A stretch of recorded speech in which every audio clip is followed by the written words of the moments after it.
ദിക്ർ വേണ്ടേ? നന്നാകാനുള്ള ദിക്ർ. ഈ ദിക്ർ നിങ്ങൾ പറഞ്ഞു കഴിഞ്ഞാൽ നിങ്ങളുടെ മനസ്സും നിങ്ങളുടെ ഹൃദയം ശുദ്ധിയാകും.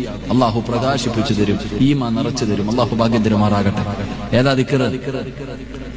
ഏതാ ദിക്ർ? അല്ലാഹു ഹാളിരി, അല്ലാഹു നാളിരി, അല്ലാഹു ഷാഹിദി, അല്ലാഹു മഈൻ എന്ന് പറഞ്ഞേ. അല്ലാഹു ഹാളിരി, അല്ലാഹു നാളിരി, അല്ലാഹു ഷാഹിദി, അല്ലാഹു മഈൻ. ഇതിന്റെ അർത്ഥം അറിഞ്ഞാൽ മതി.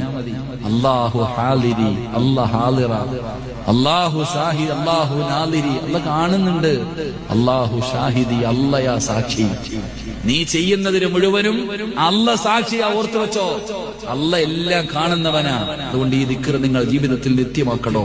അല്ലാഹു നമ്മുടെ ഹൃദയം പ്രകാശിപ്പിക്കും. സ്വഹാബിയുടെ ചരിത്രമുണ്ട്. അല്ലാഹു നമുക്ക് ഈമാൻ തരുമാറാകട്ടെ. അല്ലാഹു